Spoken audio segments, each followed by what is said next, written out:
Hello guys, welcome back to my channel. And हामीले चाहिँ पहिला हामीले टाइप अफ सेट भित्र हामीले नल सेट युनिभर्सल सेट हामीले यो बाटो बनाएका थियौं हैन। अब चाहिँ हामी हामीले नल सेट भित्र पनि हामीले फाइनाइट एन्ड इन्फाइनाइट सेट हामीले कम्प्लिट गरिसकेका थियौं र युनिभर्सल सेट र सबसेट चाहिँ अब हामी युनिभर्सल सेट अब यिनीहरु चाहिँ हामीले एकछिनपछि डिस्कस गर्ने छौं र चाहिँ हामीले फर्स्टमा चाहिँ अब हामी इक्विभ्यालेन्ट एन्ड इक्वल सेट सक्दैम हैन। है त आज अहिले चाहिँ हामी इक्विभ्यालेन्ट एन्ड इक्वल सेटमा जाउँ। फर्स्टमा चाहिँ हामीले इक्विभ्यालेन्ट र इक्वल सेटमा जानुभन्दा अगाडि यिनीहरुको डेफिनेसन बुझ्नु जरुरी छ। अब इक्विभ्यालेन्ट सेट भनेको चाहिँ के हो त? इक्वल सेट भनेको चाहिँ के हो भन्दाखेरि इक्विभ्यालेन्ट सेट भनेको चाहिँ equivalent set is a set which has equal number of element. जस्तै अब मैले चाहिँ अब नोट लेख्नु पर्दैन हैन। अब नोट लेख्यो भने अब टाइम पास पनि हुन्छ। हामी किन टाइम पास गर्ने, अब धेरै छिटो लेख्दियौ। ल फेरि म रिपिट चाहिँ गर्दिन्छु है। यो इक्विभ्यालेन्ट सेट भनेको के हैन, equivalent set is the set which has equal number of element is called equivalent set, right. अब चाहिँ फर एक्जाम्पलको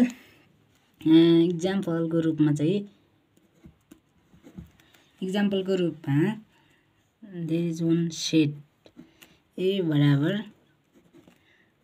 1 2 and 3, right?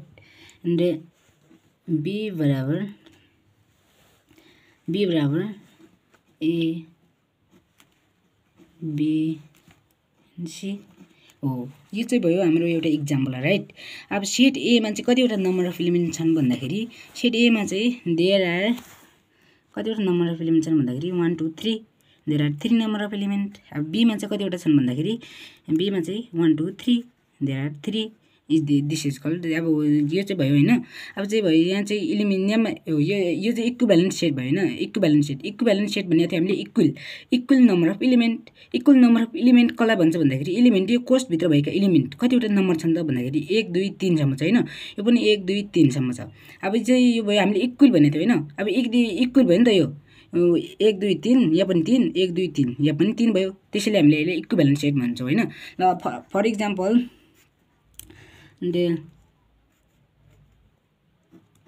ए बराबर 1 2 3 4 बी बराबर 2 3 1 and 4 हो। हामीले चाहिँ हैन एउटा कुरा चाहिँ जरुरी छ हैन बुझ्न।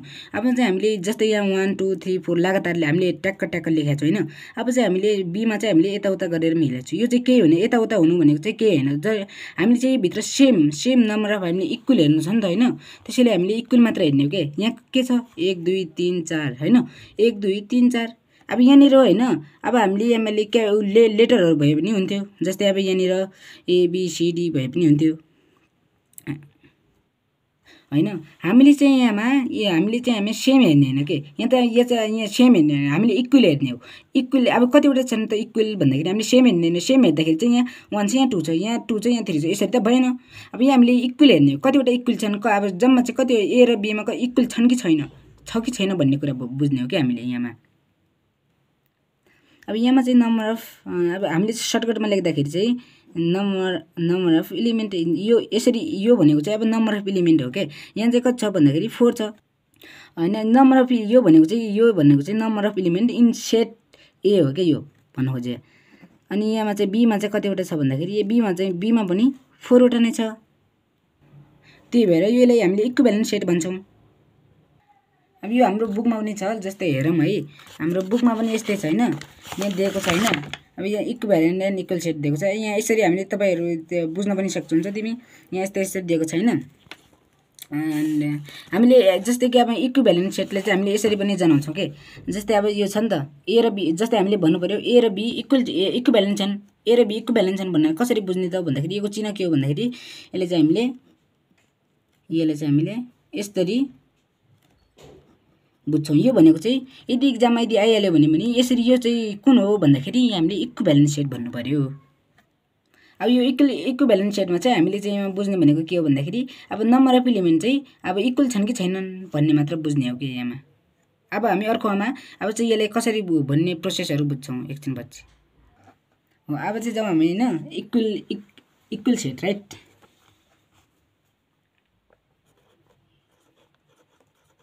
इक्वल सेट टी हो अब इक्वल सेट भनेको चाहिँ के हो भन्दाखेरि इक्वल सेट भनेको बुझ्नुपर्ने चाहिँ यहाँनिर ठिक्क अहिले कन्सेप्ट आएको छ हैन बुझ्दै इक्वल सेट भनेको चाहिँ के हो भन्दाखेरि equal set is the set which has equal and same number of element is called equal set र यो चाहिँ म फेरि भनिदिन्छु एकचोटि गाह्रो भयो भनेमा अब चाहिँ equal set is the set which has equal and same number of element is called equal set अब चाहिँ यहाँ हामीले चाहिँ अब यो सर्टकटमा लेख्दैछु है म अब यसले इक्वल सेटलाई चाहिँ बुझ्ने कसरी चाहिँ चिन्ने भन्दाखेरि हामीले इक्वल हामीले त म्याथमेटिक्स हिसाबमा पढेकै नै हुन्छौँ इक्वल यसलाई चाहिँ हामीले यसरी जनाउँछौँ अब यसमा चाहिँ हामीले इक्वल सेटमा चाहिँ के बुझ्नु छ भन्दाखेरि नम्बर अफ एलिमेन्ट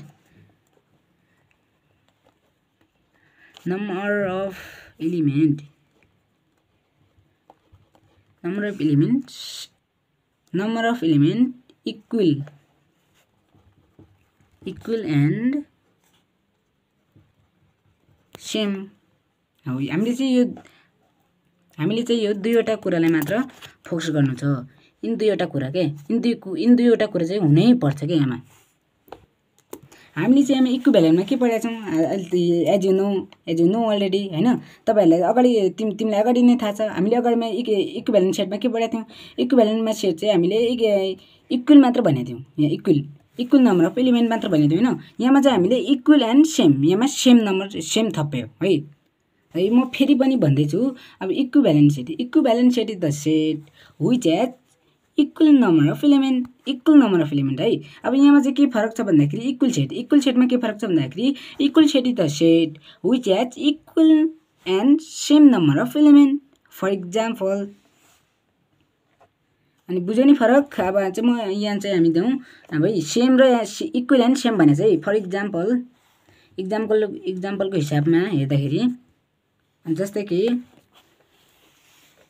ए बराबर 1 2 3 राइट एन्ड सेट बी बराबर 2 1 एन्ड 3 हो एउटा यो भयो हैन अब यो चाहिँ भयो हैन एउटा सेट अब हामीले के भनेको थियौं सेम एन्ड इक्वल राइट अब यहाँ सेम छ कि छैन भन्दाखेरि बुझौँ है अब यहाँ 1 छ यहाँ पनि 1 छ यहाँ हामीले यताउता भयो भने हामीले केही पनि भने यताउता भयो भने केही हुँदैन भने तर हामीलाई सेम र इक्वल हुनु पर्यो यताउता भयो भने केही त फरक हुँदैन भनेको थियो नि हामीले हैन हामीले जस्तै हामी नम्बर अफ एलिमेन्ट कति छन् भन्दाखेरि number of element in set A बराबर कति छन् त भन्दाखेरि 3 छ हैन अब यहाँ number of element in set बीमा चाहिँ कतिवटा छन् 3 नै छन् 3 नै के छन् भन्दाखेरि यहाँ पनि 1 छ यहाँ पनि 2 छ यहाँ 3 छ हैन त्यसैले हामीले यहाँमा भयो इक्वल पनि भए यहाँ इक्वल पनि भए 1 1 सेम पनि भए 3 पनि भए जस्तै फर एक्जाम्पल अर्को हिसाबमा हामीले इक्विभ्यालेन्टमा के पढेको थियौ है इक्विभ्यालेन्टमा हेरौँ है हामीले जस्तै कि अब अर्को एक्जाम्पलमा हेर्दाखेरि अब ए बराबर 1 2 3 4 हैन यो भयो अब बी बराबर के भयो भन्दाखेरि ए बी सी डी हैन अब यसलाई चाहिँ हामीले भन्दैनौं यसलाई चाहिँ हामीले भन्दैनौं कि इक्वल सेट हो यसलाई हामीले भन्दैनौं इक्वल सेट किन भन्दैनौं त यहाँ पनि सेम छ यहाँ चाहिँ हामीले नम्बर अफ एलिमेन्ट त सेम छ नम्बर अफ एलिमेन्ट चाहिँ इक्वल छ भन्छौं हैन भन्दाखेरि हामीले चाहिँ यसलाई भन्दैनौं के किन भन्दैनौं भन्दाखेरि अब बुझ्नु होला तर यहाँ पनि हेर्नु है नम्बर अफ एलिमेन्ट यहाँ पनि के छ भन्दाखेरि number of element in set A बराबर कति छ 4 छ हैन 1 2 3 4 राइट यहाँ पनि बराबर 4 छ यहाँ पनि अब तपाईहरु भन्नुहुन्छ है तपाईले चाहिँ कन्फ्युज हुन सक्छ कि यहाँ पनि 4 छ यहाँ पनि चाहिँ 1 2 3 4 नम्बर अफ एलिमेन्ट 4 छ number of element in set B मा चाहिँ पनि 4 छ भन्नुहुन्छ भने यदि तपाई यस्तो यो इक्वल सेट हो भन्नुहुन्छ भने that is you are wrong कसरी भन्दाखेरि यहाँ हामीले भनेको थियौ इक्वल सेटमा चाहिँ हामीले इक्वल एन्ड सेम नम्बर हुनुपर्छ भनेको थियौ हैन same number of and equal and equal and same number right.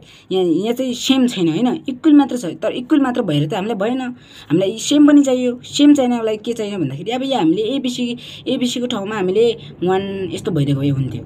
तर यो चाहिँ हाम्रो भएन, यो दिस इज नट करेक्ट। यो चाहिँ हाम्रो भएन। किन भयो मैले भन्छ कि होइन, यहाँ चाहिँ नम्बर अफ एलिमेन्ट इक्वल छन् तर सेम छैन। That's what we want. हाम्रो चाहिँ फर्स्टको चाहिँ हामीले यो भनेको थियो होइन, यहाँ पनि सेम छ, यहाँ पनि सेम छ नि त, त्यसैले हामीलाई this is the right answer, right equal सेटको राइट एन्सर हो। अब तिमी यदि एउटा स्टुडेन्ट हो, एउटा बुझ्ने हिसाबको स्टुडेन्ट हो भने तपाईँलाई एउटा माइन्डमा क्वेसन आइसक्यो, तपाईँले यो अब कुन सेट हो भनेर तपाईँले बुझ्न सक्नुभयो। यो चाहिँ हामीले इक्विभ्यालेन्ट सेट हो भनेर तपाईँको माइन्डमा अगाडि नै आइसक्यो कि मैले भन्नुभन्दा नि अगाडि आइसकेको। अनि त्यो आइसकेको होला नि कमेन्टमा भन्नलाई आइसकेको थियो कि थिएन भनेर। यो चाहिँ भयो हाम्रो इक्विभ्यालेन्ट सेट। इक्विभ्यालेन्ट सेट चाहिँ कसरी भयो अनि यहाँमा इक्वल सेट भन्छ किन लेखे भन्दाखेरि होइन, यहाँमा चाहिँ छ इक्वल। हामीले उहाँमा भनेको थियौँ, हामीले इक्वल मात्र भनेको थियो नि त, इक्वल त छ तर सेम नभए पनि हुन्छ, डिफ्रेन्ट भए पनि हुन्छ। यहाँ पनि डिफ्रेन्ट छ तर नम्बर अफ एलिमेन्ट सेम छ। त्यसैले यो इक्विभ्यालेन्ट सेट भयो हो। अब यति बुझ्दाखेरि पनि अब फेरि तपाईँहरूको माइन्डमा एउटा क्वेसन आइसकेको होला। अब के क्वेसन हो भन्दाखेरि हेर्नु है, हामीले चाहिँ भनेको थियौँ यहाँ पनि सेम छ तर यो पनि इक्विभ्यालेन्ट सेट हुनसक्छ नि, तपाईँको माइन्डमा आइसकेको होला है। हो, that's what I want for you. यो पनि हुनसक्छ नि, किन हुँदैन त? इक्विभ्यालेन्ट सेट इक्वल पनि हुनसक्छ। किन कसरी भन्दाखेरि इक्वल जस्तै हामीले चाहिँ यो डिफ्रेन्ट भयो भने सेम भयो भने केही हुँदैन त। इक्विभ्यालेन्ट सेट त हुन्छ तर सेम हुनु पऱ्यो, इक्वल हुनु पऱ्यो नि त होइन। नम्बर अफ एलिमेन्ट इक्वल हुनु पऱ्यो, सेम भयो भने डिफ्रेन्ट हामीले हेर्ने होइन कि सेम छ कि। हेर्नु है, अब इक्वल सेट इक्विभ्यालेन्ट सेट हुनसक्छ, हुन्छ। इक्वल सेट जहिले पनि इक्विभ्यालेन्ट सेट हुन्छ, इक्वल सेट इक्विभ्यालेन्ट सेट हुन्छ तर इक्विभ्यालेन्ट सेट इक्वल सेट हुन्छ तर कहिलेकाहीँ मात्र हुन्छ। गरिट अब बुझ्यो होला equivalent set and equal set. अब चाहिँ म एउटा मात्र कन्सेप्ट बुझाउँछु है। ल है, स्पेसल नोट के हो भन्दाखेरि हेर्नु है, हामीले कन्सेप्ट त तर तपाईँहरूले बुझ्नुभयो होला, तर अन्तिममा यो ठ्याक्क रूपमा सबैले ट्याक्क माइन्ड म्याप बनाए जस्तो होइन, इक्वल एन्ड इक्विभ्यालेन्ट सेटको माइन्ड म्याप बनाए जस्तो। अब इक्वल सेट सधैँ इक्विभ्यालेन्ट हुन्छ तर इक्विभ्यालेन्ट सेट कहिलेकाहीँ हुन्छ तर सधैँ हुँदैन के। अब लेख्दाखेरि इक्वल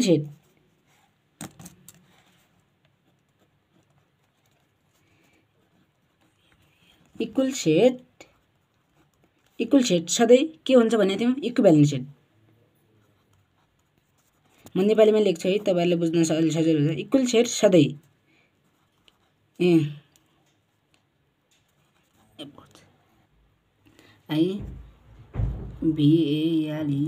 इक्विभ्यालेन्ट सेट। अब होइन, इक्वल सेट सधैँ इक्विभ्यालेन्ट सेट हुन्छ।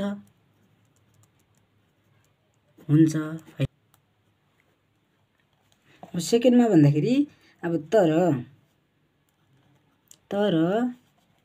इक्विभ्यालेन्ट सेट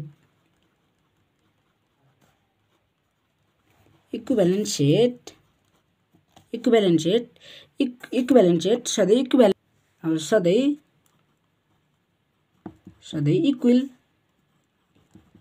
इक्वल हुँदैन तर कहिलेकाहीँ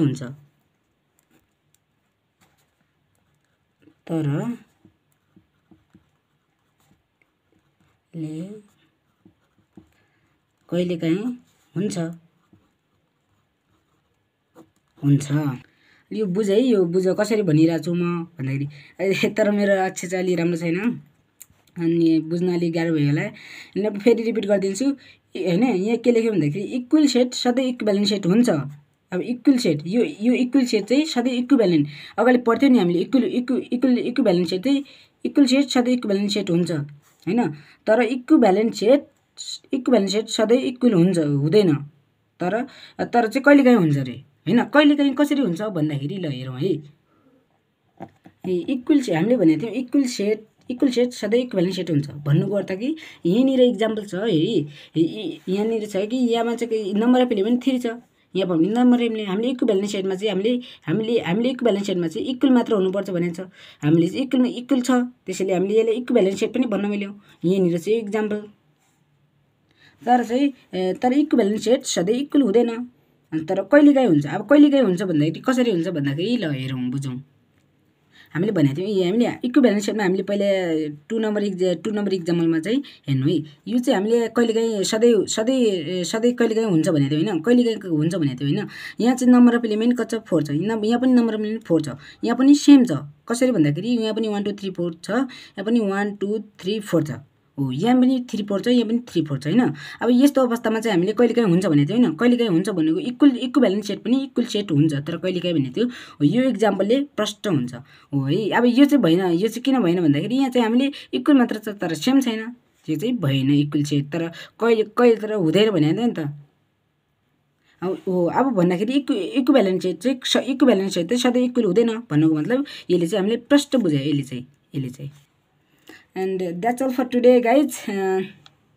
If you need my note you can comment it.